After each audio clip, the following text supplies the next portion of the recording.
Welcome back to Color Class. I'm Sarah. I'm Lucinda. And today we are going to be looking at one of our favorite color chameleons, Margot Robbie, who just did Mary Queen of Scots, correct?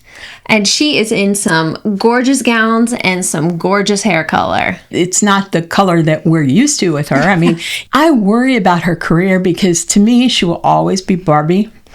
And, she's done so much, though. I know. Like Wolf on Wall Street, Barbie. She's had some big successes. I know. And isn't she like a director too? Like I'm not minimizing her talent. I'm just saying in my own brain, I will always see her as Barbie. So when she came out as Mary Queen of Scots, they had her in this beautiful red hair, of course. Yes. Right? And so they did some interesting things with the costumes and also the costumes as they played into the scenery.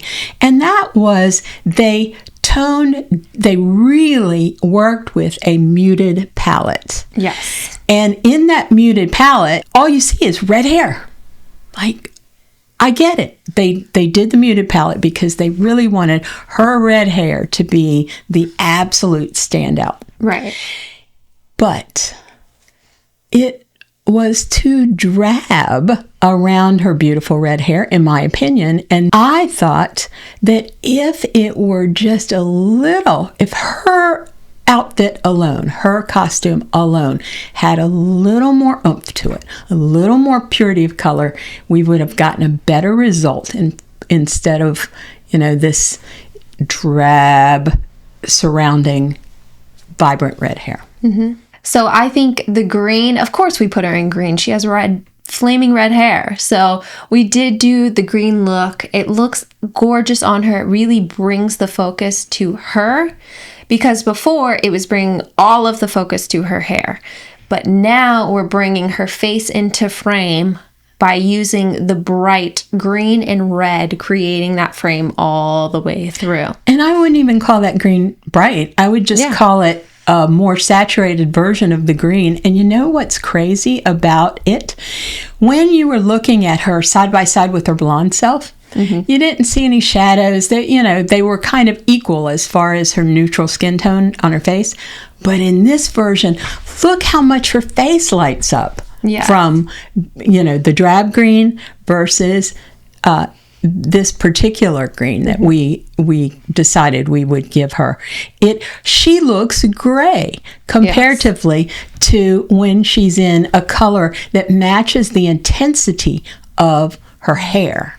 And again, that's the difference between, and we always say, shop your dominant characteristic, soft versus clear. This color is too soft for hair that's this clear. Now, I love color because this image is like so drab, so boring. And then that gown, like that green gown with her bright, vivid hair, it lights her up. Like people's personalities that are really bright and cheery, it just gives me that vibe. Like she just instantly brightens the room. Yeah. So. And I did a piece this weekend on Patreon about how color is your armor. When you pick color and you're wearing your palette, every day when you dress in your palette, you're putting on armor. You're putting on something that you can wear into a room where there can be a whole bunch of people that are in whatever, and you're going to light it up because you are dressed in your colors, wearing your armor, you're confident. And look, Mary Queen of Scots didn't have all that much to worry about when she looked great in her beautiful green. And if you're looking for your perfect color, perfect segue. Oh, great. You can find our color portfolio down in the description below. We can build an entire custom portfolio around your hair, your skin tone, your eye color. And just today, we had a very unique color portfolio because we had bright, rich red hair, cool blue eyes, big, huge, clear blue eyes. Yes. And neutral skin tone. So trying to build that palette, we said, was such a challenge, but it made us even more aware of everyone's unique coloring. So if you are somebody who is putting together all these different pieces, or you have something really bright and beautiful about you, we would love to color analyze you. So thank you for joining us today. If you would like to connect with us in any way, links are down in the description or at the end of the video. So lastly, I'm Sarah. I'm Lucinda. This has been another color class, and we'll see you in our next video.